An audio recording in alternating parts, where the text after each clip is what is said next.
सिर्फ 100 रुपए में डायलिसिस। जी हाँ, ऐसा ही हो रहा है। ये है इंसानी खिदमत की एक शक्ल, एक मुहिम जो एक खामोश तहरीक बन चुकी है। सैकड़ों ख़ानदानों के लिए शहरक का काम कर रही है, जिंदगियां बचा रही है और नाउम्मीदी में उम्मीद की किरण बन गई है। मैं हूं मंसूर उद्दीन फरीदी, आप देख रहे हैं बाखबर।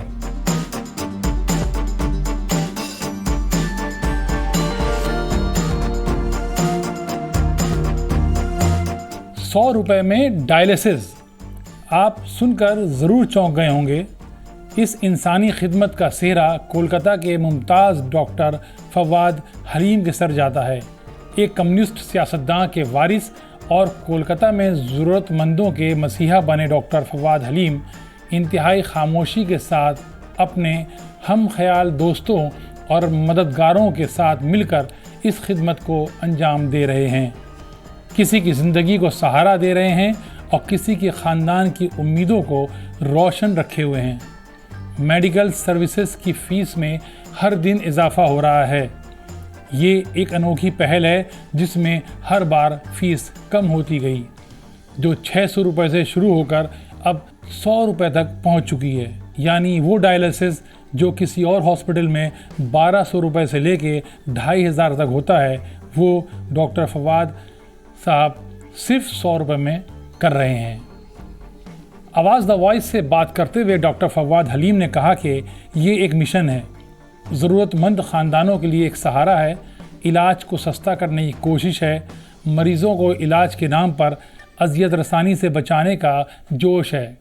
सुनिए क्या कहते हैं डॉक्टर फवाद हलीम अपने इस मिशन के बारे में। देखिए, मैं यहाँ पे डायलिसिस के लिए हमारा चार्ज अभी 100 रुपया है।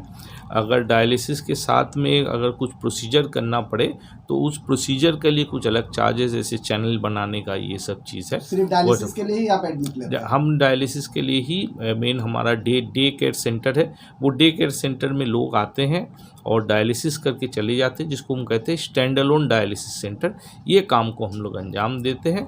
मेरा चेम्बर है, मेरा आउटडोर है, और चेम्बर और आउटडोर के साथ अगर कोई पेशेंट को कोई इंजेक्शन सलाइन वगैरह लगा तो ये सब काम को हम लोग अंजाम देते हैं। Outdoor doctor fees sir? मेरा आउटडोर डॉक्टर फी अभी 50 रुपया है। आपको बता दें, डॉक्टर फवाद हलीम कम्युनिस्ट नज़रियात के मालिक हैं जो इन्हें विरासत में मिले हैं, जिनके वालिद हाशिम अब्दुल हलीम साहब बाएं बाजू लीडर थे और बंगाल असेंबली में तकरीबन 2 दहाइयों तक स्पीकर का ओहदा संभाले रहे थे।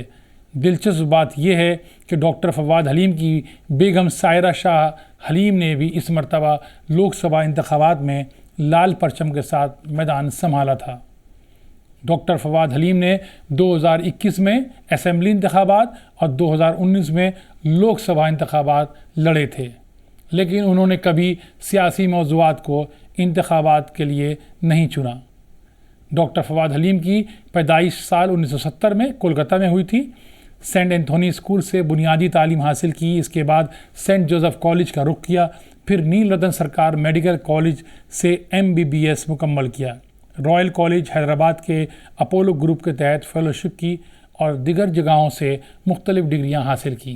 अब वो कलकत्ते में प्रैक्टिस कर रहे हैं। अपने इस मिशन के बारे में उनका कहना है कि ये सब कुछ इसलिए मुमकिन हो सका कि मेरे साथ, मेरे पीछे मेरे हम ख्याल दोस्त और मददगार हैं, जिनकी मदद और ताउन के बगैर ये काम मुमकिन नहीं था। हमारे जो हम मिजाज लोग हैं, हम लोग मिल करके जो इदारा बनाए हैं, उस इदारा के ज़रिए से डायलिसिस के काम को अंजाम देते हैं। और हमारे पार्टी के तरफ से तकरीबन 82 साल पुराना एक संगठन है, पीपल्स रिलीफ कमेटी, उसका अभी मैं सदर हूँ। तो उस सदर के हैसियत से मैं उस इदारा को चलाता हूँ, जहाँ पर हम लोग कम खर्च में डायग्नोस्टिक टेस्ट, इलाज और एक नर्सिंग होम है, उसमें यहाँ कम खर्च में लोगों को इलाज दिया जाता है, उसका मैं इंतज़ाम करता हूँ। तो मेरे ज़िंदगी में 2 पहलू या 2 चैप्टर नहीं है, एक ही चैप्टर है। एक ही इंसान हूँ। मेरा प्रैक्टिस और मेरा सियासत दोनों मिल करके एक ही सोच के बुनियाद से सामने आती है। अब बात करते हैं कोरोना के दौर की। डॉक्टर फवाद हलीम डायलिसिस के मिशन के बारे में कहते हैं कि कोरोना के दौर में हमने तकरीबन 24,000 डायलिसिस किए थे और वो भी सिर्फ 50 रुपए की फ़ीस में। फ़िलहाल हमारे डायलिसिस का रेट 100 रुपये फ़ी डायलिसिस है। आपको हैरत होगी कि जब हमने इसका आगाज़ किया था तो इसकी फ़ीस 600 रुपये थी। 2 साल बाद फिर हमने इसको कम करके 550 रुपये कर दिया। 2009 में ये घटकर 500 रुपये रह गई। फिर अगले 2 साल बाद इस फीस में 450 रुपये की गई। कोविड से पहले हम 300 रुपये में डायलिसिस कर रहे थे। कोविड के दौरान हमने दिसंबर के महीने में इसको घटाकर सिर्फ और सिर्फ 50 रुपये कर दिया था। अब इसकी फ़ीस 100 रुपये है।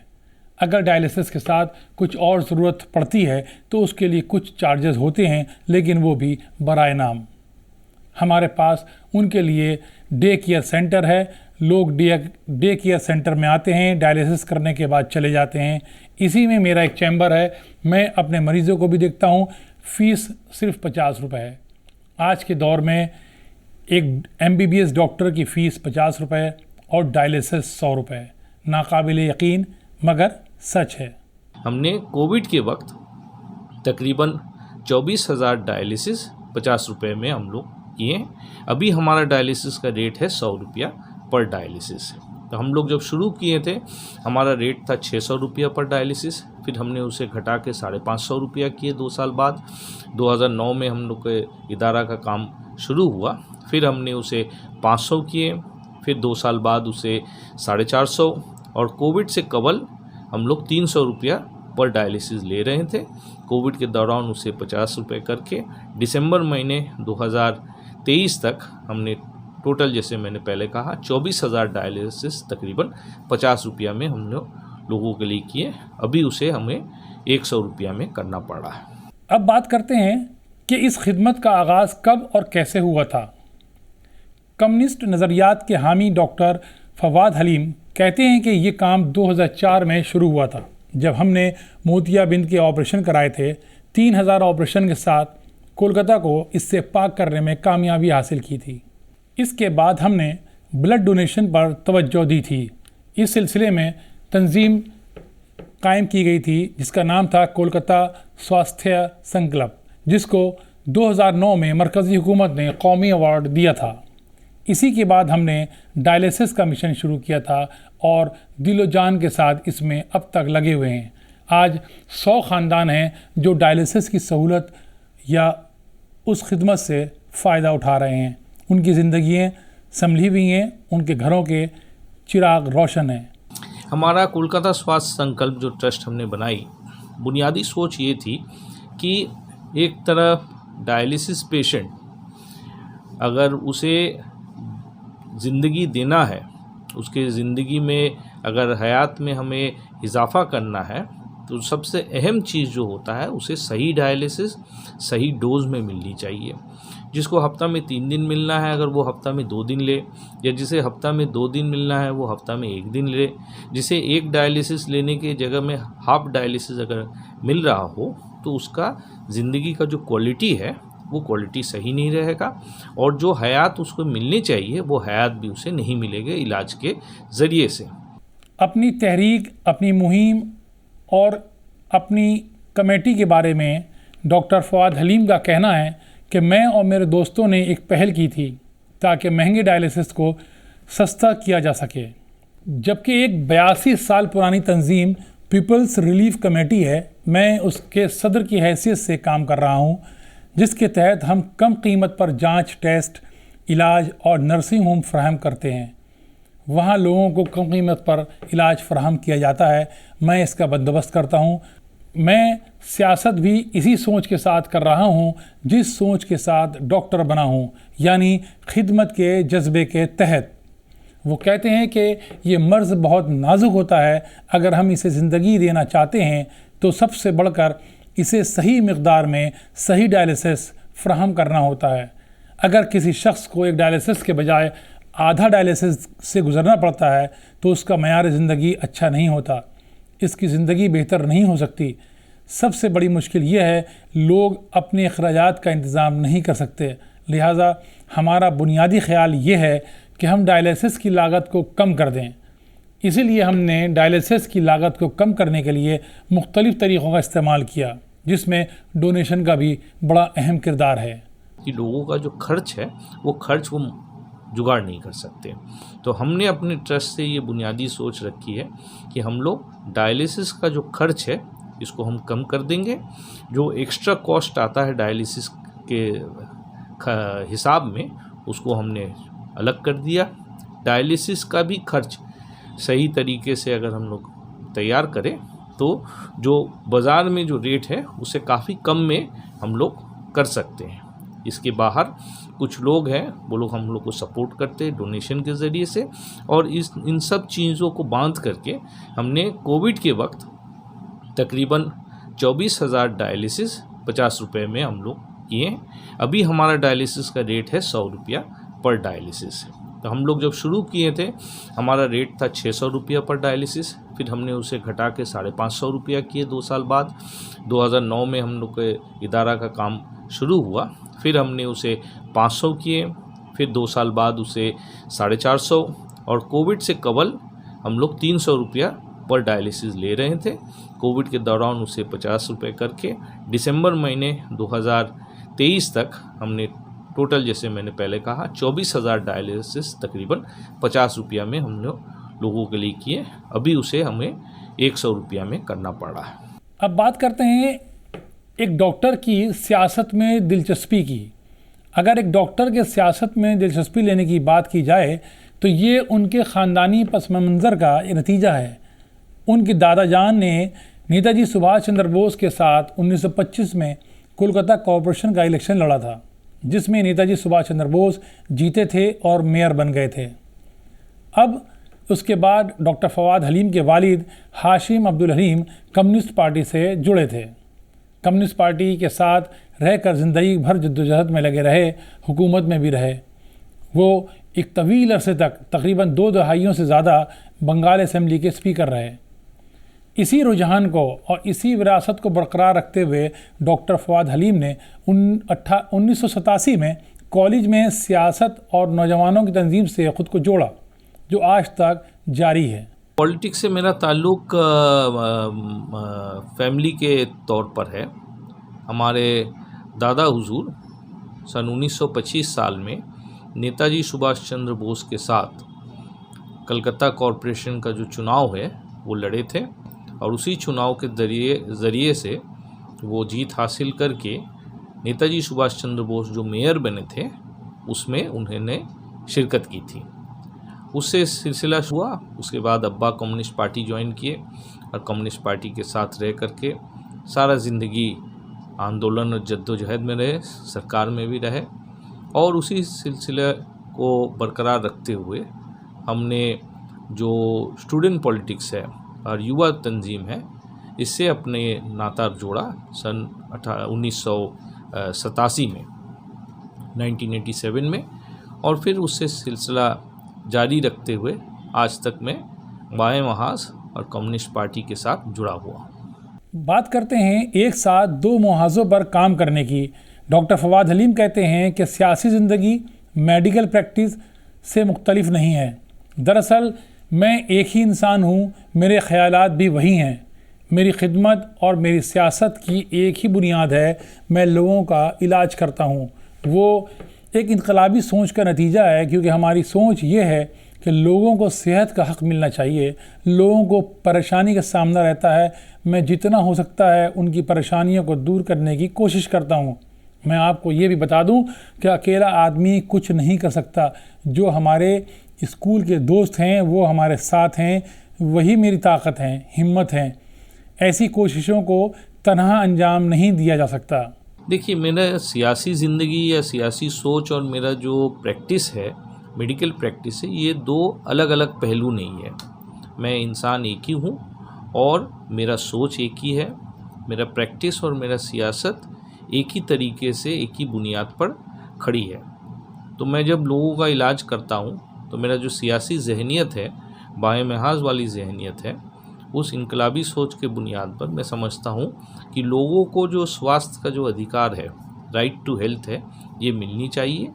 अभी समाज में चूँकि ये हकीकत बनाना थोड़ा सा कठिन है, तो जिस हद तक लोगों को परेशानी हो रही है, दवा के दाम आप बोलिए या स्वास्थ्य सेवा मुहैया कराने के लिए आप बोलिए, वहाँ पर जो हो सकता है उतना मैं कोशिश करता हूँ। और अकेले एक शख्स से कुछ होता नहीं है, तो हमारे साथ जो हमारे स्कूल के दोस्त हैं, हमारे जो हम मिजाज लोग हैं, हम लोग मिल कर के जो इदारा बनाए हैं, उस इदारा के ज़रिए से डायलिसिस के काम को अंजाम देते हैं। और हमारे पार्टी के तरफ से तकरीबन 82 साल पुराना एक संगठन है, पीपल्स रिलीफ कमेटी, उसका अभी मैं सदर हूँ। तो उस सदर के हैसियत से मैं उस इदारा को चलाता हूँ, जहाँ पर हम लोग कम खर्च में डायग्नोस्टिक टेस्ट, इलाज और एक नर्सिंग होम है, उसमें यहाँ कम खर्च में लोगों को इलाज दिया जाता है, उसका मैं इंतज़ाम करता हूँ। तो मेरे ज़िंदगी में 2 पहलू या 2 चैप्टर नहीं है, एक ही चैप्टर है, एक ही इंसान हूँ। मेरा प्रैक्टिस और मेरा सियासत दोनों मिल करके एक ही सोच के बुनियाद से सामने आती है। ये तो थी बात डॉक्टर फवाद हलीम की इंसानी खिदमात की। अब बात करते हैं गुर्दे यानी किडनी की तकलीफ़ की, ब्लड प्रेशर की, मोबाइल के इस्तेमाल के साथ फास्ट फूड की और अपने तर्ज ज़िंदगी यानी लाइफ स्टाइल की। इन अमराज के बारे में डॉक्टर फवाद हलीम की ज़बानी सुने। क्या हैं ये बीमारियां जो हमारी ज़िंदगी को तबाह कर रही हैं? कैसे कर सकते हैं हम खुद को इनसे महफूज? सुनिए क्या कह रहे हैं डॉक्टर फवाद हलीम। देखिए, डायलिसिस का प्रॉब्लम किडनी डिजीज़ के लिए आता है, और किडनी डिजीज़ कई एक कारण के लिए हो सकते हैं, लेकिन मोटी तौर पर 3 तरीके से हम कह सकते हैं कि जब पेट के अंदर, माँ के गर्भ के अंदर में जब बच्चा बड़ा होता है, जब ऑर्गेनोजेनेसिस होता है, जब उसका किडनी बनता है, तब अगर माँ के सही तरीके से पौष्टिक आहार न हो, खाना में कमी हो, तो वो बच्चा कमज़ोर किडनी लेके पैदा होता है। और वो बच्चा जब उसका उम्र थोड़ा ज़्यादा होता है, 20, 22, 25 साल, 30 साल, 35 साल, तब ये कमज़ोरी सामने उभर कर आता है, और फुली फंक्शनिंग किडनी नहीं होने के कारण उसको किडनी का रिप्लेसमेंट लगता है, जो डायलिसिस हम लोग कहते हैं। दूसरा, मोटी तौर पर ये कह सकते हैं कि जिनका ब्लड प्रेशर बहुत ज़्यादा है और वो दवा नहीं खाते, वो दवा ब्लड प्रेशर कंट्रोल करके नहीं रखते हैं, तो इसको हम लोग कहते हैं हाइपरटेंसिव नेफ्रोपैथी। और तीसरा अभी जो उभर के आया है वो है ब्लड शुगर। अनकंट्रोल्ड अगर ब्लड शुगर रहे तो डायबिटिक नेफ्रोपैथी, यानी डायबिटीज़ के लिए किडनी का फेलियर ये हो सकता है। मोटी तौर पर ये 3 चीज़ हम लोग देखते हैं। और भी चीज़ें हैं, जैसे हमारे मुल्क में किसी का मलेरिया हो गया जिसका इलाज सही टाइम पर नहीं हुआ, किसी का डायरिया हो गया, इतना पानी बदन से निकल गया, उसके कारण के लिए उसका किडनी फेल हो गया। फीवर है, बुखार है, कई दिनों से लाइलाज है, उसके लिए उसका किडनी फेलियर हो गया। दर्द का दवा बिना प्रिस्क्रिप्शन का ओवर का काउंटर खाना, ये आदत हो गई कई लोगों को। अगर कोई कंटिन्यू दर्द का दवा खाएं तो फिर कुछ दिन बाद उनका किडनी फेलियर हमको मिलती है। तो ऐसे अलग अलग मुख्तलिफ कारण हैं। मोटी तौर पर हम लोग 3 जो कारण कहते हैं, न्यूट्रिशनल जो है, जो माँ के गर्भ में जब बच्चा पैदा होता है, जब तैयार होता है, उस वक्त माँ का सही खाना न मिले, न्यूट्रिशन कमी हो, तो उसके लिए ब्लड प्रेशर और ब्लड शुगर। सर, आज के दौर में देखा जाता है कि हर घर में एक ऐसा मरीज है, या तो वो प्रेशर का मरीज है, या हार्ट का पेशेंट है, या फिर शुगर का पेशेंट है। इसकी असल वजह क्या है? देखिए, इसको हम लोग कहते हैं लाइफस्टाइल डिजीज़। लाइफस्टाइल डिजीज़ का मतलब है कि आप अपनी ज़िंदगी जिस तरीके से गुज़र बसर कर रहे हैं, उसी में ये बीमारी की राज छुपी हुई है। तो हमारा लाइफस्टाइल जिस तरीके से उसमें तब्दीली आई है, पहले हमें पानी लेने के लिए 18 किलोमीटर आना जाना करना पड़ता था, खाना को जुगाड़ करने के लिए गाछ में चढ़ना पड़ता था या किसी जानवर के पीछे दौड़ना पड़ता था। अभी ये सब चीज़ बंद हो गए हैं। अभी पैखाना पेशाब करने के लिए भी कहीं नहीं जाना पड़ता। बाथरूम आपका 1600 से 800 स्क्वायर फीट के घर के अंदर ही में है। अगर कोई बस्ती में रहता है तो आंगन में ही बाथरूम बन गया है। पानी के लिए बहुत ज़ोर आपको 100 या 150 मीटर जाना पड़ता है। जो लोग बस्ती में रहते हैं, जो लोग फ्लैट बाड़ी में रहते हैं, उनका पानी घर ही में आ जाता है। तो इससे क्या होता है, हम लोग जो चीज़ खाते हैं, जो एनर्जी हमारी बनती है, वो एनर्जी को हम खर्च सही तरीके से नहीं कर रहे हैं, तो ये जमते जाता है। ये जमने के कारण के लिए वज़न बढ़ता है, और जिसको हम कहते हैं हमारा जो शुगर इम्बैलेंस है वो हमारा खून में होता है, उसके लिए डायबिटीज़ होती है। दूसरी बात ये है डाइट कंट्रोल। डाइट, हम लोग जिस तरीके से खाते थे आगे, उसमें काफ़ी तब्दीली आ गई है। हाई कैलोरी डाइट्स आ गए हैं, शुगर कंटेंट काफ़ी बढ़ गई है, ऑयल कंटेंट काफ़ी बढ़ गया है, ग्लाइसीमिक इंडेक्स जिसको कहते हैं, जिसके हम माप के कहते हैं, ये इस चीज़ या इस खाने में शुगर का जो अमाउंट है या उसका जो प्रेजेंस है वो ज़्यादा है। तो ये सब चीज़ ज़्यादा खाने से शुगर का प्रॉब्लम हो सकता है। तीसरी बात ये है कि हमारा जो नमक खाने का जो आदत है, आगे जितना नमक मिला करता था, अभी उसके मुकाबले में काफ़ी ज़्यादा नमक हमारे खाना में हाजिर है। तो इस कारण के लिए, जिसको कहते हैं न्यूट्रिशनल कारण, एक है लाइफस्टाइल कारण, और एक्सरसाइज ना करने का, और सीडेंट्री लाइफस्टाइल। आगे क्या था, लोग एक साथ मिल करके एक काम को अंजाम देते थे।